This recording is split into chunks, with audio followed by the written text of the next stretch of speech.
Coming up. You recall bringing breakfast to her room, sir? I did, Your Honor. All right. And how long were you there, sir? For about 5 minutes, Your Honor. And after the 5 minutes, you left? That was it, Your Honor. Was that it? No, I had to ask him to leave, actually. The waiter comes over and delivers a alcoholic beverage to me, and he says it's on the house. And I look up at the bar, and Mr. Neville is staring at me and smiling. If you want to send me something free, just give me like a basket of fries or something. You don't need to send an alcoholic beverage. She is in breach of contract. All right. We entered into a contract for her free stay at our hotel. We agreed that she would do 3 social media posts. And the value of 3 nights stay is $750? Yes, Your Honor. And you felt as though her 3 social posts were worth that amount? Yes, Your Honor. All right. Was that the understanding, Ms. Kemp? So I'm a social media influencer. Okay. I have 300,000 followers on my social media account. So my job, how I earn my living, is I exchange social media posts for monetary benefits or free stays at hotels, restaurants, free you do meals. bartering and It's so bartering, yeah. Sometimes it's for money, sometimes it's for free stays, and I travel. How long have you been doing that? 2 years. 2 years, and so far so good. So far, so good. Mr. Neville, how did you find out about Ms. Kent? She actually contacted me, Your Honor. Oh, you reached out to the hotel.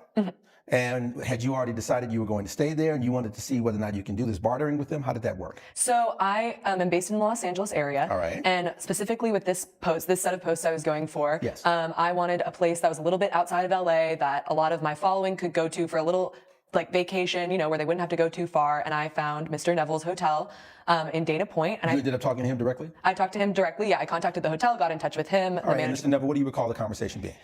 Your Honor. Were you aware that this is something that people are doing, that they're using their social media presence? Yes, Your Honor. I come from the older generation where we work long hours. This new generation thinks that they can just get anything for free, Your Honor. Oh, I see. And that was your impression of Ms. Kent? Oh, absolutely, Your Was Honor. that before or after she initially came to stay at your location? It was after the 3 nights, Your Why Honor. did you have that impression, sir, after the fact? Well, first off, she didn't finish the contract, and she only posted 1 initial post. There was only 1 post, and there were supposed to be 3. Yes, Your Honor. And that was what you felt was a breach of the contract. Yes, Your Honor. All right, Ms. Kent, how many posts did you agree to? I agreed to 3 posts. How many did you end up actually doing? 1 post. Any particular reason why?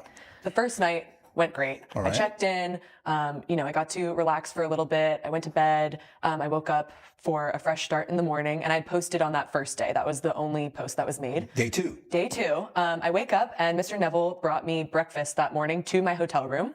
He came in and kind of, started talking to me. We hadn't met in person yet, so we had a kind of normal conversation. He was there for like 5 to 10 minutes. All right, you recall bringing breakfast to her room, sir? I did, Your Honor. All right. I wanted to make sure that her stay for the first night was accommodating. Sure. And I wanted to actually meet her. contacted the restaurant or the chefs there and said, let's make her something nice, and I'll bring it and say good morning and welcome. Yes, Your Honor. All right, and how long were you there, sir? For about 5 minutes, Your Honor. 5 minutes. And after the 5 minutes, you left? Yes, Your Honor. All right, did you think anything of the event other than I just brought her breakfast and said welcome? And that was pretty much it? That was it, Your Honor. Was that it? No, I had to ask him to leave, actually. You had to ask him to leave. He just kind of lingered. He came into my hotel room. And I'm a single young woman. This is my living. I'm not here with anybody else. I travel for a living, and that can be really dangerous. So he has a key to my room. He is the owner of the hotel. Did he knock on the door? He just walked in? He did knock on the door. Did he say anything that made you I got go? a weird vibe. Like Did he say, we can talk about the vibe later. Did he say anything to you that made you feel uncomfortable? No specific comments, verbal Did he put comments. his hands on you in any way, shape, or form? Not in that interaction. Okay.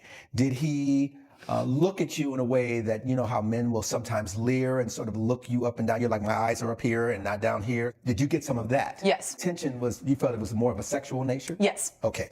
How would you respond to that, Mr. Neville? It was all professional. Okay, you felt you were being professional. Yes, Your Honor. Did you say to him, Mr. Neville, I'm kind of feeling uncomfortable. I tell you what, I'll see you later, or do you just... I never want to make a miscommunication happen that isn't happening. Right. And this was the first time that this happened on this trip. So I just kind of was like, just treat me like any other guests you have here. You told him that? Yes. I just said, the way that I like to do it is I'll create the content. It's going to look great on my Instagram. It's totally going to work. On my social media, it's going to look awesome. And you don't need to worry about that. So I asked him to leave. And then... Did she ask you to leave, sir? She did ask me to leave, Your Honor. Just want to make sure we're all on the same page. All Yes. right. And then are we still on the second day, or We're was that still the on- extent of the second day's adventure? No, the second day he came back up to my room a second time about 45 minutes later to retrieve the breakfast that he'd given me. Is that true, sir? Yes, Your Honor. I wanted to make sure, first off, that the breakfast was to her liking. You couldn't have somebody else do that, sir? No, because you're normally not doing that with all your guests, are you? Well, this was the first time that we ever had any kind of So you were really trying to put the best foot forward because you wanted her to say as many admirable things and positive things about the experience. Yes, Your Honor. When you went back up a second time, what happened? Well, when I went back up the second time, I clearly just went in to retrieve the breakfast. Okay. And did you do that and then leave? that's all I did, Your Honor. Is that true? Yes, but I just thought it was weird because I'd specifically kind of been, very direct in my communication the first time. Okay. And Sometimes I would people just send, don't hear what they want, what they need to hear at that moment. right. All right, and then what happened? So I'm still like, it's all good, but I was going to post about the breakfast. I decided maybe I'll post about something else. Because you already posted one thing. The first day, yes. Right.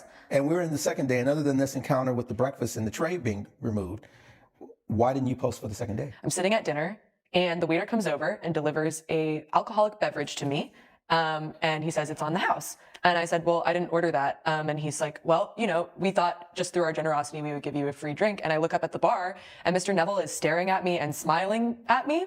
And in my opinion, I feel that as a young woman with an older gentleman sending me an alcoholic beverage, like, if you want to send me something free, just give me like a basket of fries or something. Like, it's not that big of a, like, you don't need to send an alcoholic beverage. I don't know what he put in the drink. I don't know. He's the one in charge here. So it's like, I have to look out for myself.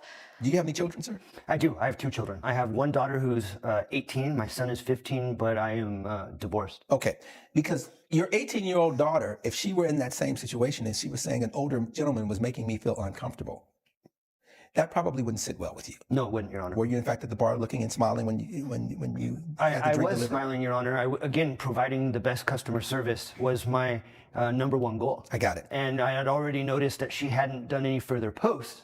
And so once again... Because you were checking, you're like, okay, it's day 2. Where's the second post? Yes, Your Honor. Got it. So, all right, I got it. You go back to your room? Yes, I still Did you end was. up posting? I didn't post at the end of that second day because our contract said 3 posts total, and it didn't say when they had to be made. I was still kind of thinking, there's a possibility that there's a miscommunication going on here. So I just held off on it because I wouldn't want to put my followers in danger by promoting an establishment that might be a little bit skeevy, or I have a lot of young female followers that I have to think about. Right, so now we're day 3. Day 3. I get up, go to eat my breakfast, and I go over to the pool, thinking I'll make a post at the pool. And Mr. Neville comes over to me and sits down next to me and starts talking to me, about the hotel, and puts his hand on my knee, which to me... Is that true? yes, Your Honor.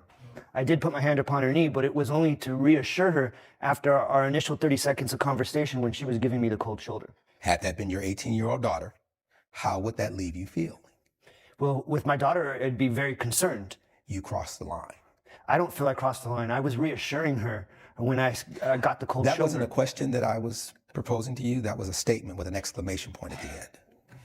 So you left, I take it, or did you stay? So I was terrified at that point, so I quickly and quietly left after he left the pool. I packed up all my stuff, and I left the hotel, and I didn't stay for the 3rd night, and I didn't make the last 2 posts. Okay. And you wanted to pay the $750, the value of the stay, because she didn't do her job. Yes, Your Honor. That's not going to happen. Based on the evidence and the testimony before this court, the gavel will come down in favor of the defendant in this case. It's a tough lesson that you're going to have to learn, but if you're going to continue to engage in inviting people for swap, and it's a good idea, it's a great concept, maybe you're not the person that should be interacting with those individuals, sir. Your matter's dismissed. Case closed. That is a very interesting case. I did not see it going that way until the very end. Like the first interactions, like you could brush it off as, oh, he's just trying to be a good host, and maybe it's all well-intentioned, but I mean, obviously she was taking it a different way. So, and we weren't there, so we don't know exactly how he was really approaching her. It doesn't really matter what his intentions were, I guess. And but that third one, it is crossing the line. You don't do that to someone. You don't touch someone without their consent or anything like that. What do you guys think about the judgment? Do you think it was too much, too little, or just right? I would love to know your thoughts. Let me know. Love ya.